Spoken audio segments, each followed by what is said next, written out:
এখানে বিআরটিএর একটা চার্ট দেওয়া আছে।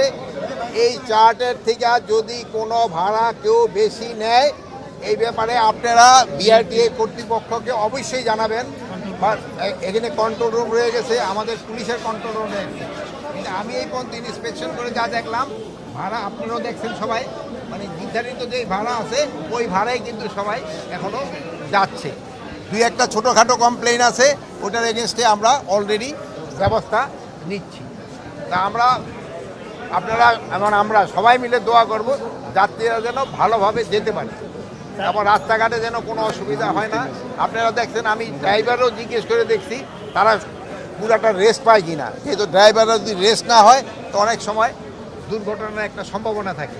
এই জন্য ড্রাইভারও যেন রেস্ট পায় এই ব্যবস্থার জন্য মালিক যেন বলা হয়েছে এরা যেন রেস্ট পায়। এবং দুই একটা আপনাকে সামনে চেক করে দেখা হয়েছে তারা মোটামুটি রেস্ট পেয়েছে। এই তো ছিল। এবার ওভারঅল ঈদ যাত্রাকে কিভাবে মূল্যায়ন করবেন? আমরা গত কয়েকদিন দেখছি যেভাবে কিছু কিছু অভিযোগ থাকলেও সব মিলে যারা সন্তুষ্টি প্রকাশ করেছে, স্বস্তি প্রকাশ করেছেন, সব মিলে সরকারের কী উদ্যোগ ছিল? আপনারা এই সরকারের উদ্যোগ ছিল দেখেই তো আপনি যে বললেন যে লোকজন এই স্বস্তিতে যেতে পারছে। এটা সরকারের ব্যবস্থাপনা ছিল দেখেই কিন্তু এই স্বস্তিতে হচ্ছে। এই যে আমরা চেষ্টা করতেছি পুরাটা ঈদে এরা যেন আল্লাহ লোকেরা ভালোভাবে যেতে পারে এবং তারা আবার যেন ভালোভাবে ফিরে আসতে পারে, এই আল্লাহর কাছে আমরা দোয়া করি।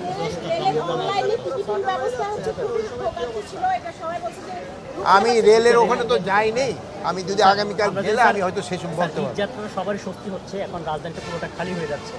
এই খালি রাজধানীতে আমরা জানি যে আইন শৃঙ্খলার যে একটা ছিনতাইগিরি তৎপরতা বেড়ে যায়, এটার জন্য আপনারা কোনো প্রকার এই জন্য তো আমি আগেই বলছি, স্বরাষ্ট্র মন্ত্রণালয় থেকে কিন্তু আগেই বলানো হয়েছে যে সবাই ছুটি ভোগ করতেছে, কিন্তু আমার পুলিশ কিন্তু সশস্ত্র বাহিনী, পুলিশ, বিজিবি, আনসার এরা কিন্তু কেউ ছুটিতে যাচ্ছে না। এরা কিন্তু এই নিশ্চিতভাবে যেন এই মানে আইন শৃঙ্খলা যেন ভালো থাকে এই জন্য তারা কাজ করে যাচ্ছে। এই জন্য আপনারা কিন্তু তাদের একটু ধন্যবাদ দেওয়া দরকার। এরা কিন্তু কেউ ছুটিতে যাচ্ছে না। এরা আপনারা যেন ভালোভাবে যেতে পারেন, আপনার বাসা বাড়ি যেন রক্ষিত থাকে এই জন্য সব ধরনের ব্যবস্থা নেওয়া।